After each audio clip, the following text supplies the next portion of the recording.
With Rick Schutt, you're watching WSBT 22 News at 11. It's a nearly 8-year-old cold case. 11-year-old Jodi Parrack, killed in 2007, found strangled to death by her mother in a Constantine cemetery. Tonight, police have made an arrest in the case. This is the man, 65-year-old Daniel Furlong of White Pigeon. He's charged with murder, kidnapping, and criminal sexual conduct. Police found him after he was arrested for a case involving another little girl in August. He was arraigned and a judge denied him bond. St. Joseph County, Michigan prosecutor John McDonough said Furlong lived in the area and had opportunities to commit this homicide. McDonough says that Furlong was involved in a canvass done by the FBI, but was not a suspect right after Parrack died. He says the DNA evidence linked him to the crime. The arrest came about after a DNA swab was taken following Mr. Furlong's arrest for his current charges. The DNA tested and was a match to the DNA found on Jodi Parrack's clothing and body the night of her homicide. Now, the gruesome details of this case kept investigators searching for answers for years, many of them saying they had no words to describe what today means for them. WSBT 22 Suzanne Spencer has been talking with them, and Suzanne, it was a very emotional day for everyone involved in this case.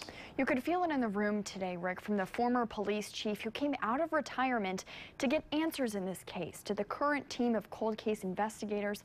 Everyone breathed a sigh of relief. Many talked about a feeling of closure. Finally, a hopeful step in the Parrack case. It's the memories that surface each and every day that make Jodi Parrack's grandmother remember her sweet 11-year-old granddaughter. It's about time. Yeah, I'm just so choked up right now. Since Jodi's murder in 2007, Alba has left a shirt up on her porch to remember Jodi and to remind herself to always have hope.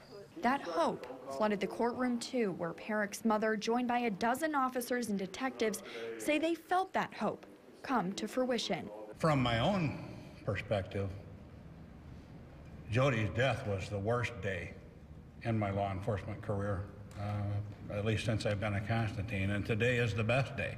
Police, along with a cold case unit, investigated more than 1,000 tips and interviewed countless people.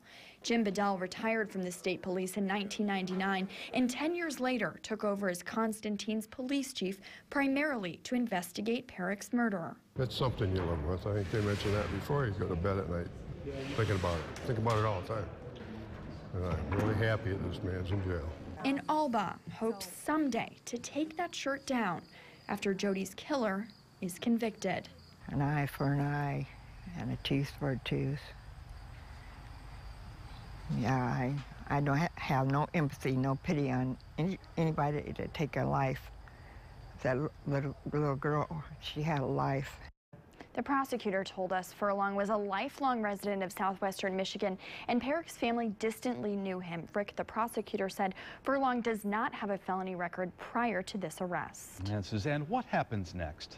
Rick, Furlong is in court in the coming weeks for a case he was involved with last month. He's currently in jail, though, right now being held without bond. And we do know Furlong has had a conversation with detectives in this case. However, they're not saying whether he confessed to her murder because it's still an ongoing investigation. All right, Suzanne, thank you so much. And as Suzanne just mentioned, Furlong was already in police custody for attacking another young girl last month.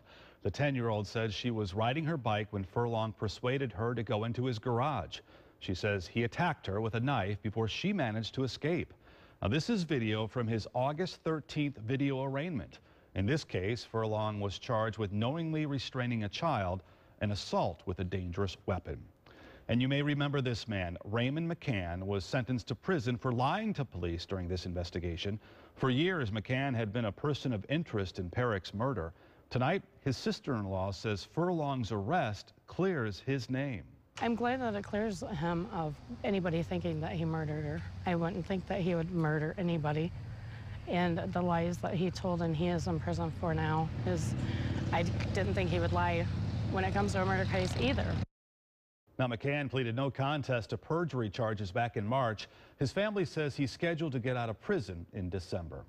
Well, as you can imagine, news of today's arrest sent waves of anger and relief through Constantine.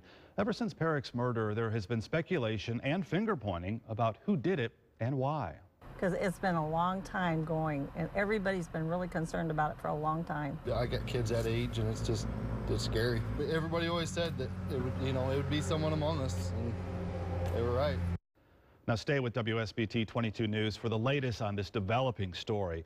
We'll continue to work on this through the night. WSBT 22's Kristen Bean has followed this cold case for years. She'll have much more tomorrow on First in the Morning. And for the latest information, you can go to our website, wsbt.com.